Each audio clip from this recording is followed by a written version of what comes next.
Assalamualaikum warahmatullahi wabarakatuh. Kami dari Cendekia Cikias Media Center. Pada video kali ini kita punya segmen baru yaitu podcast Cendekia.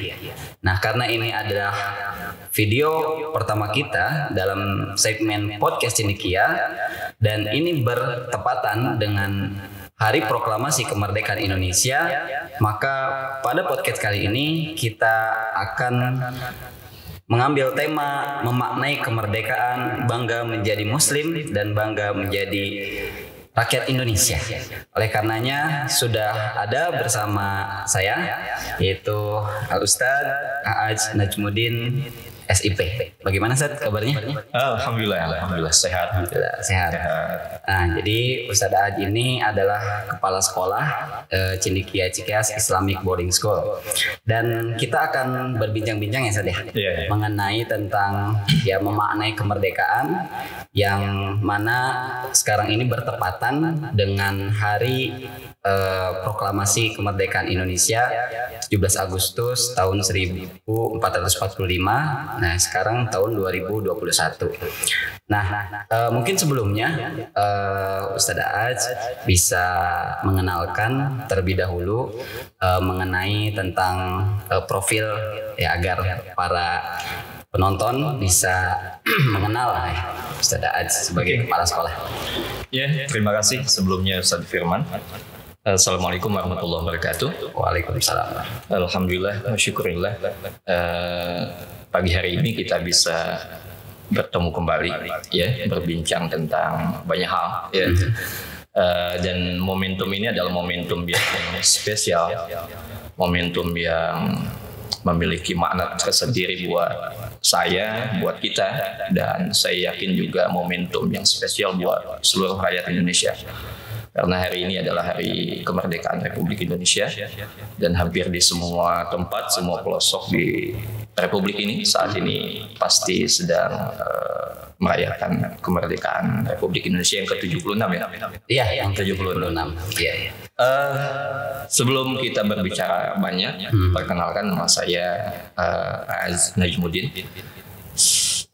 Saya adalah kepala sekolah di Cendekia Cikias Islamic Boarding School, salah satu lembaga pendidikan yang ada di Kabupaten Bogor, yang sebenarnya relatif usia lembaga pendidikan ini masih sangat muda, sangat muda. Kalau di pengajaran sendiri, saya mengampu mata pelajaran sosiologi dan PKN, gitu ya. Memang mata pelajaran ini adalah mata pelajaran yang sesuai dengan background pendidikan saya, yaitu sarjana ilmu politik. Jadi ya insya Allah Ustadz A'aj ini kompeten dalam menjelaskan dan berbincang-bincang mengenai tentang kemerdekaan. Oke, Ustadz A'aj, mungkin sebelum kita lebih jauh berbincang sebenarnya apa sih menurut pandangan Ustadz A'aj sendiri tentang kemerdekaan itu sendiri? Oke, kemerdekaan. Dalam sudut pandang saya, kemerdekaan itu adalah terlepasnya kita dari belenggu yang membuat kita tidak bisa mengaktualisasikan kebaikan-kebaikan yang ada dalam diri kita. Belenggu itu bisa dalam dua hal, belenggu yang memang berasal dari diri kita sendiri atau belenggu yang berasal dari luar diri kita. Contoh semisal belenggu yang berasal dari dalam diri kita yang membuat kita tidak bisa mengaktualisasikan nilai-nilai baik yang ada dalam diri sisi kemanusiaan kita. Contohnya semisal adalah belenggu kemalasan, yang membuat kita tidak bisa mengaktualisasikan potensi kita, ataupun belenggu kebodohan yang membuat kita tidak mampu untuk menghasilkan sebuah karya-karya yang bisa bermanfaat. ataupun belenggu kemiskinan yang membuat kita memang tidak bisa memenuhi kebutuhan-kebutuhan pokok yang memang seharusnya bisa terpenuhi sebagai seorang manusia yang sempurna, begitu ya. Itu belenggu dari dalam diri ya, yang membuat kita tidak bisa mengaktualisasikan kebaikan itu. Ya kalau belenggu dari luar, ya seperti yang kita baca dalam banyak literasi ya, dalam banyak literatur, bahwa imperialisme, kolonialisme, penjajahan, begitu ya, itu merupakan belenggu-belenggu yang membuat rakyat dalam satu bangsa tidak bisa mengaktualisasikan potensi-potensi yang mereka miliki karena berada dalam cengkraman jajahan bangsa lain. Ya, yang saya pahami bahwa kemerdekaan adalah terlepasnya kita dari belenggu-belenggu itu. Ya, dari belenggu ya. Berarti ketika seorang sudah terlepas dari belenggu, berarti bisa dikatakan sebagai orang yang merdeka, ya, terutama bangsa dan negara gitu ya. Nah, kalau kita melihat bangsa Indonesia ini, dilihat dari sejarahnya ya, yang sudah lama, tentunya perjuangan juga sudah dilakukan dan akhirnya memerdekakan itu secara proklamasinya atau diproklamasikannya pada tanggal 17 Agustus tahun 1945. Namun kan ada sejarah ya di balik itu semua. Itu bagaimana menurut Ustaz Aats mengenai tentang perjuangan bangsa Indonesia itu untuk mencapai kemerdekaan Indonesia?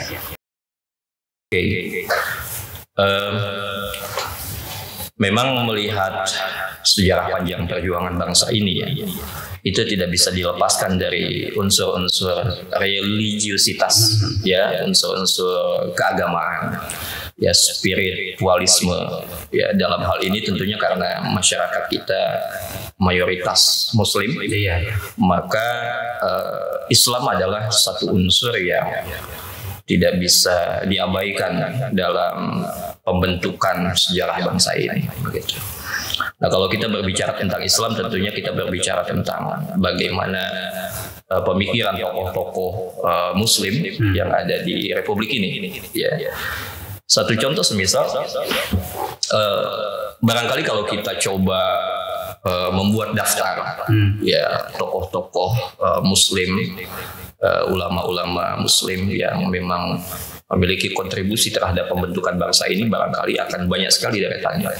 Kita ambil contoh semisal ada satu tokoh besar ya, yang bernama Hos Cokroaminoto. Hos Cokroaminoto ini kalau kita dengar namanya, ya yang muncul ke permukaan adalah nama lokalnya, Cokroaminoto gitu ya. Padahal kalau kita coba melihat nama lengkapnya, ya Hos itu kan adalah kependekan. Oh, jadi Hos itu ada kepanjangan? Iya.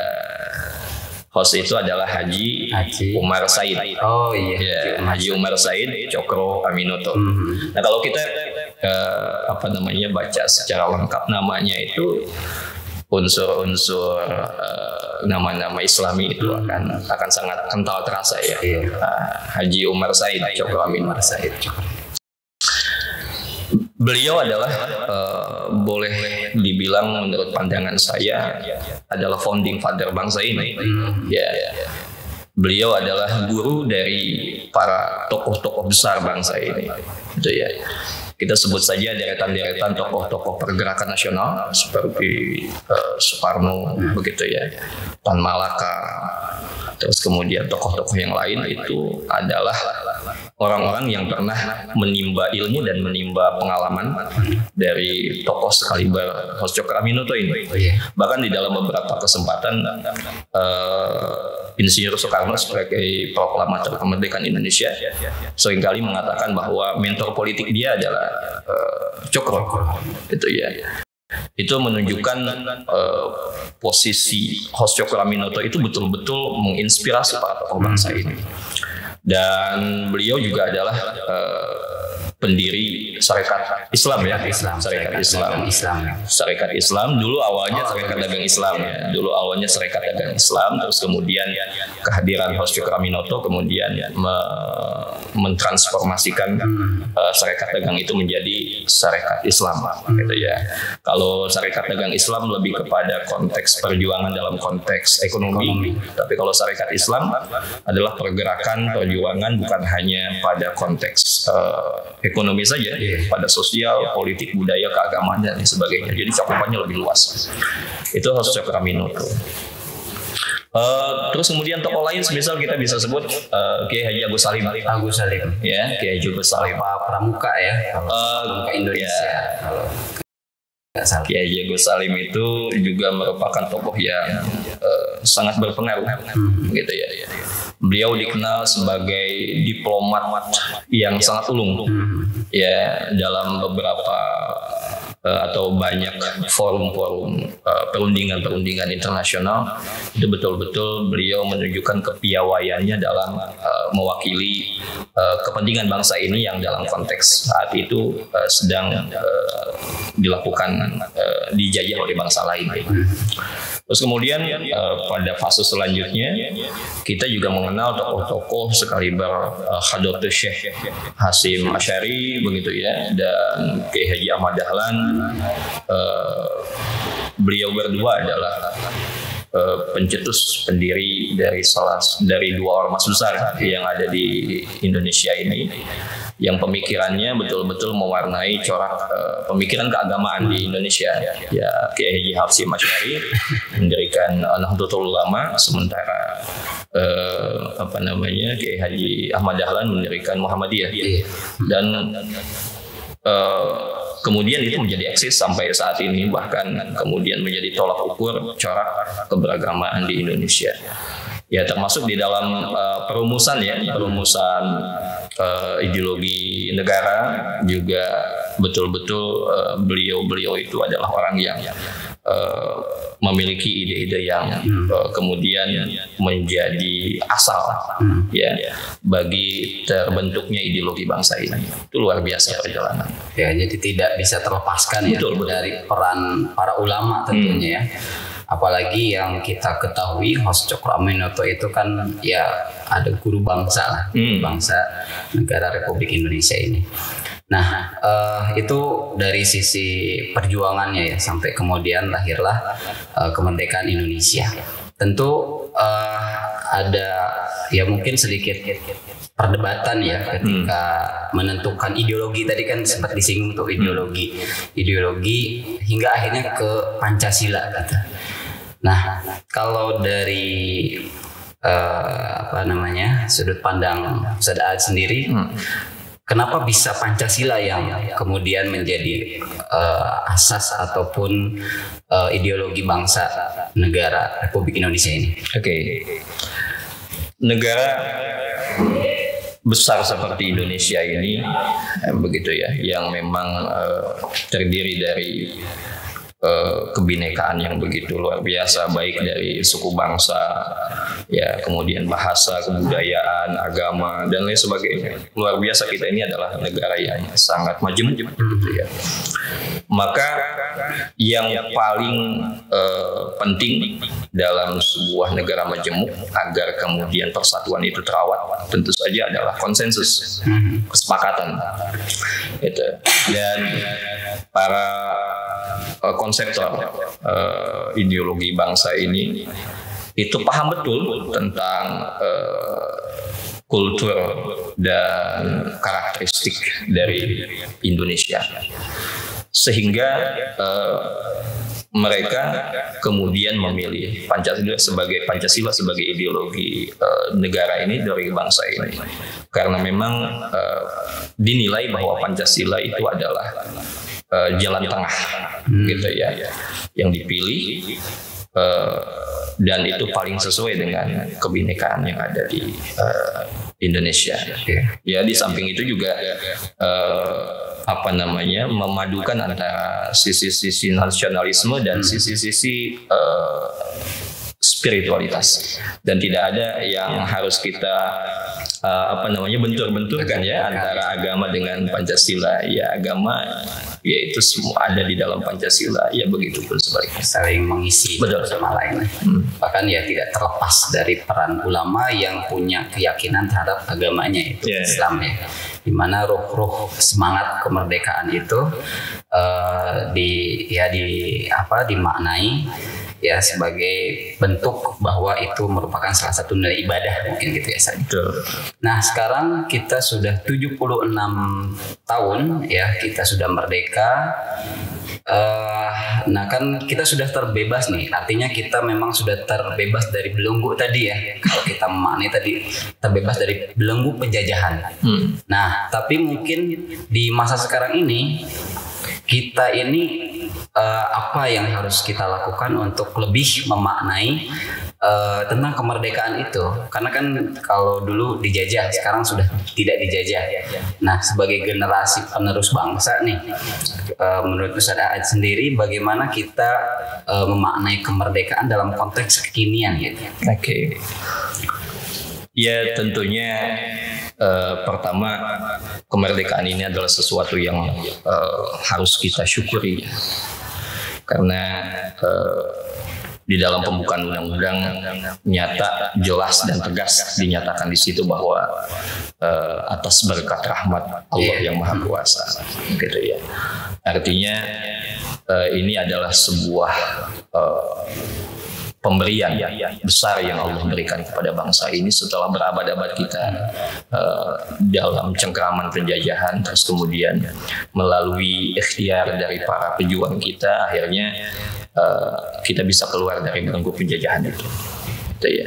Dan kita mengakui bahwa itu bukan hanya faktor ikhtiar manusia saja, tetapi sebagai sebuah bangsa yang religius, kita mengakui bahwa di atas itu semua adalah kemerdekaan merupakan bentuk dari nikmat yang Allah berikan kepada bangsa ini. Nah kemudian selanjutnya adalah memang kita sudah lepas dari penjajahan fisik, gitu ya. Tetapi perjalanan bangsa ini tentu saja akan mengalami dinamika, gitu ya. Tidak ada satu bangsa pun di dunia ini yang dalam sejarahnya itu selalu akan mulus-mulus saja, ya. Atau tidak ada bangsa maju saat ini yang tidak melalui proses sulit dulu, ya, termasuk bangsa kita, ya. Dalam artian bangsa kita adalah bangsa yang sedang berupaya untuk menaikkan martabat diri kita sebagai bangsa yang merdeka seutuhnya. Artinya merdeka secara fisik, tapi merdeka juga secara batin, begitu. Artinya dari sektor ekonomi juga kita harus betul-betul memiliki kedaulatan. Ya, dari sektor pendidikan juga kita harus betul-betul memiliki output pendidikan berupa sumber daya manusia yang handal, begitu ya. Dari sisi kebudayaan juga kita harus menjadi bangsa yang memiliki karakteristik sehingga itu menjadi sebuah filter di era globalisasi semacam ini. Di bidang yang lain juga sama, artinya kita sekarang berada pada fase mengisi kemerdekaan. Semua unsur bangsa ini memiliki peranan yang sama pentingnya. Tidak ada satu kelompok yang boleh merasa paling berjasa terhadap republik ini. Ya. Kita sebut saja semisal unsur-unsur seperti pengusaha, ya, yang dia barangkali merasa menggerakkan roda perekonomian. Tapi apakah bisa tanpa ada dukungan dari para pekerja, ya, orang-orang kecil kan seperti itu. Kita boleh berbangga dengan struktur politik kita, struktur pemerintahan kita. Tetapi apakah bisa mereka bekerja dengan baik tanpa adanya dukungan dari rakyat? Ya, kita boleh berbangga dengan dengan banyak hal, tetapi semua itu saling terkait. Artinya semua unsur dalam bangsa ini mesti memberikan kontribusi positif, ya, dalam bentuk dan sesuai kemampuan yang bisa dia laksanakan. Iya, ya pada intinya kita berusaha gitu ya untuk menuju kemandirian bangsa dan negara dan saling kerjasama di antara unsur-unsur yang lainnya seperti itu mungkin ya. Nah, dalam konteks pendidikan nih, karena kita berkecimpung di dunia pendidikan, ya pastinya kita juga ingin merdeka secara pendidikan. Nah, bagaimana pandangan Ustadz terhadap kita ini mampu untuk merdeka secara pendidikan? Oke.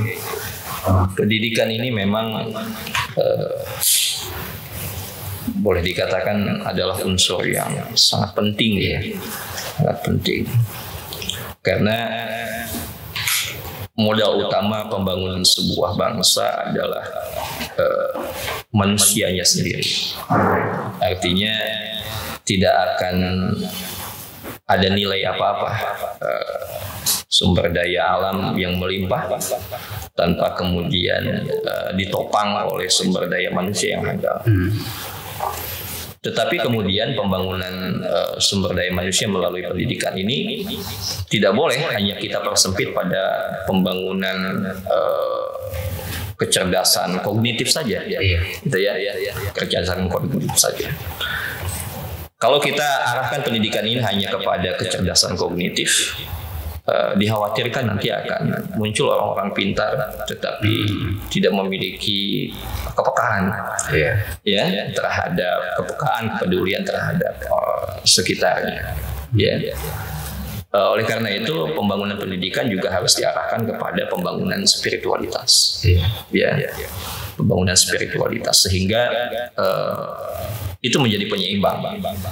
Jadi ketika pendidikan kita mampu melahirkan sumber-sumber daya manusia yang cerdas ya secara kognitif, tetapi juga memiliki jiwa spiritualitas yang kuat. Saya pikir disitulah urgensi pendidikan kita harus diarahkan. Jadi pendidikan harus diisi dengan religiulitas gitu ya, harus diisi dengan ruh semangat keagamaan juga. Karena kita ketahui juga ya banyak di antara para pejabat gitu ya, yang kita ya beritanya kita dengar malah korupsi dan lain sebagainya. Nah, berarti penting sekali sekolah itu mengambil basic dalam konteks kali ini keislaman gitu. Nah, menurut Ustadz Aaj, bagaimana kita ini menerapkan nilai-nilai keislaman itu di sektor pendidikan? Oke. Kalau kita lihat sejarah panjang perjuangan kemerdekaan Indonesia, yang salah satu motor lokomotifnya adalah tokoh-tokoh Islam ya, ulama-ulama Islam. Itu mereka tidak melakukan sebuah dikotomi ya antara agama dengan kehidupan sosial, antara agama dengan politik, antara agama dengan negara. Justru agama itu harus hadir di semua sendi kehidupan manusia, termasuk negara. Gitu ya. Makanya orang-orang yang tadi di awal kita sebutkan adalah orang-orang yang mampu mentransformasikan ide-ide keagamaannya dalam bentuk yang lebih luas lagi. Gitu ya. Mereka adalah konseptor hebat begitu ya, dalam bidang tata negara, dalam bidang politik, dalam bidang ekonomi, dalam bidang keagamaan tentunya. Begitupun kalau kita melihat salah satu ulama besar pendiri Nahdlatul Ulama semisal Hadratus Syekh Hasyim Asy'ari, itu dalam era-era menuju kemerdekaan itu sampai mengeluarkan satu ijtihad politik beliau ya, yang kita kenal sampai saat ini dengan istilah resolusi jihad. Resolusi jihad itu adalah sebuah ijtihad politik seorang Hadratus Syekh yang merasa sudah saatnya potensi keagamaan di bangsa ini ya, yang memang dimiliki oleh umat dari mulai para ulamanya, dari mulai santrinya, itu untuk kemudian bukan meninggalkan ya, artinya bukan meninggalkan mimbar-mimbar keagamaan, bukan meninggalkan mimbar-mimbar masjid, bukan meninggalkan mimbar-mimbar majelis taklim yang biasa mereka jadikan sarana untuk berdakwah. Tetapi di samping itu melalui resolusi jihad itu bahwa setiap elemen umat ini harus betul-betul berkontribusi terhadap perjuangan kemerdekaan melawan kolonialisme. Dalam arti seperti itu bahwa nilai-nilai keislaman ini justru diarahkan dan didorong untuk bisa mewarnai semua aspek kehidupan. Nah, kalau kita bicara tentang konsep pendidikan di Cendekia Cikeas Islamic Boarding School ini juga kita mencoba untuk melakukan sebuah formula bagaimana cara untuk memformulasikan nilai-nilai keislaman itu di dalam sebuah sistem pendidikan kita, gitu ya. Sampai akhirnya kemudian kita menganut sistem kurikulum terpadu. Artinya di dalam pembentukan kurikulum sekolah kita itu memadukan unsur-unsur fan-fan keilmuan Islam, dari mulai fikihnya, dari mulai tauhidnya, dari mulai penguasaan bahasa Arabnya, dari mulai hadisnya, dari mulai tarikh sejarah Islamnya, dari mulai tahfidnya, ya, itu betul-betul harus diperkuat. Tetapi kita juga tidak meninggalkan kebutuhan kita akan penguasaan terhadap ilmu-ilmu umum. Gitu ya, kita juga mempelajari seperti sekolah-sekolah pada umumnya. Kita mempelajari mata pelajaran umum seperti matematika dan lain sebagainya. Nah, diharapkan dengan adanya keterpaduan yang kita bentuk dalam sebuah sistem pembelajaran, sistem pendidikan, kita diharapkan mampu melahirkan lulusan-lulusan yang memang memiliki kemampuan yang mumpuni di dalam agamanya, juga mampu mengembangkan potensi sesuai dengan kecenderungannya, gitu ya, di bidang-bidang umum yang lain. Ya, berarti dalam hal ini pendidikan itu tidak serta-merta dia berdiri sendiri, tapi juga dia harus dilandasi oleh nilai-nilai keislaman, ya, karena kita tahu bahwa perjuangan dalam memerdekakan bangsa ini juga diliputi atau diisi oleh nilai-nilai keislaman tadi seperti ya sih. Nah, dalam konteks ini pendidikan itu kita menjadikan anak ya untuk bisa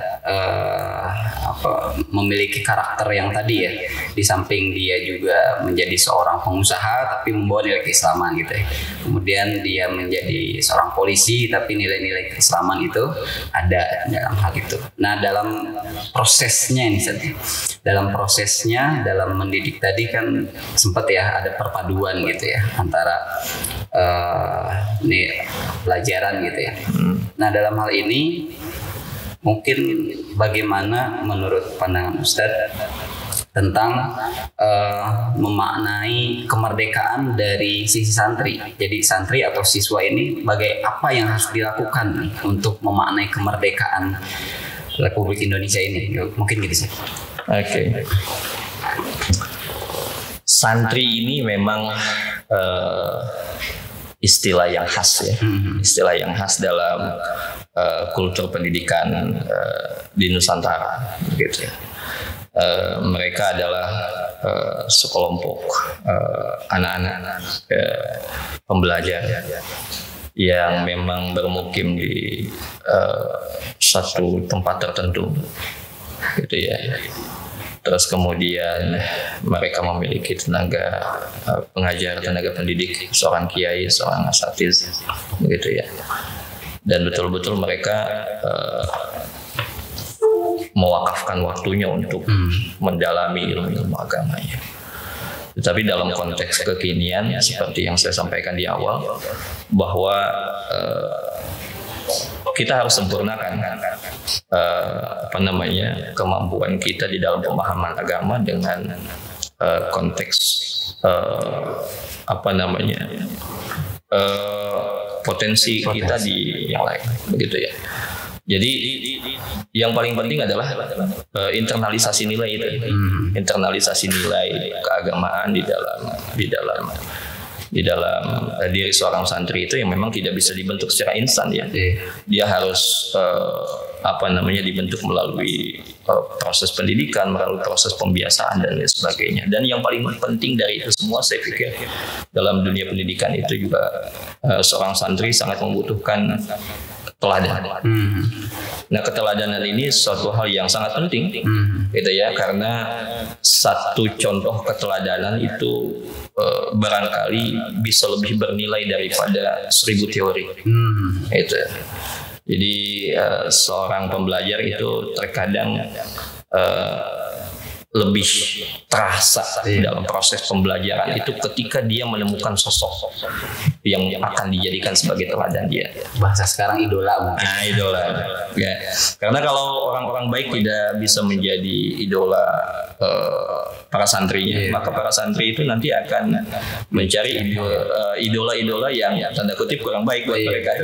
Ya, karena kegagalan kita orang baik, semisal mudah-mudahan kegagalan kita sebagai orang baik di dalam menempatkan diri kita sebagai idola mereka. Akhirnya mereka mengidolakan hal-hal yang lain, idola kebaikan. Itu di samping itu juga tentunya peran orang tua juga menjadi sangat sentral ya, sangat sentral. Peran orang tua itu sangat sentral di dalam proses pembentukan karakter seorang anak. Nah, jadi memang santri ini ya, atau siswa atau peserta didik ya, atau bahasa apapun itu memang sebagai generasi penerus bangsa ya, dimana mereka juga harus terus meningkatkan kapasitasnya, apalagi di sekolah ini ya Zat ya, di Cendekia Cikeas Islamic Boarding School itu punya moto mendidik sesuai minat dan bakat. Itu yang menjadi penting ya.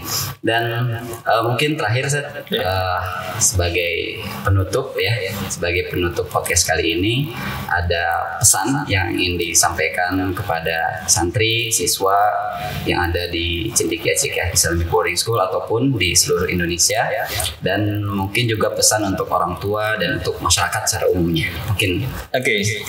Dalam momentum kemerdekaan ke-76 ini ke-76 ini tentunya kita harus merefleksikan perjalanan hidup kita, ya, merefleksikan pengalaman hidup kita, gitu ya. Dan dalam konteks pendidikan kita di Cendekia Cikeas Islamic Boarding School, tentunya kita berpandangan bahwa kalau kita ingin melihat bangsa ini di masa depan akan seperti apa, maka cerminannya adalah generasi kita saat ini, pembelajar saat ini. Artinya kalau kita bercita-cita ingin menjadikan negeri ini adalah negeri yang maju, negeri yang berkembang, ya, maka gambarannya adalah saat ini. Gambarannya adalah saat ini bagaimana kualitas para santri kita, bagaimana kualitas para pembelajar kita, gitu ya. Karena ya apalagi antum sangat sering mengungkapkan banyak mahfuzat ya, kata-kata bijak ya, terus kemudian nasihat-nasihat ya. Ada saya pikir yang akan berkesesuaian dengan konteks ini, ada kalimat syubbanul an rijalul ya, bahwa pemuda hari ini ya, atau pembelajar hari ini adalah para pemimpin masa depan, akan seperti itu ya. Saya pikir itu, dan kita tidak boleh biarkan anak kita berjalan sendiri. Di situ mesti hadir ya sosok-sosok yang bisa mendampingi perjalanan hidup mereka, yaitu tidak lain adalah sosok seorang guru dan sosok orang tua. Saya pikir itu.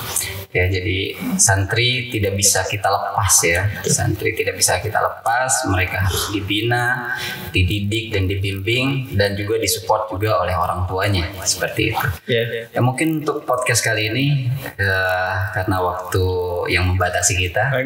Jadi terima kasih kepada Ustaz Aad yang telah memberikan kita inspirasi di hari proklamasi kemerdekaan ini. Gitu ya Ustaz, terima kasih atas waktunya ya.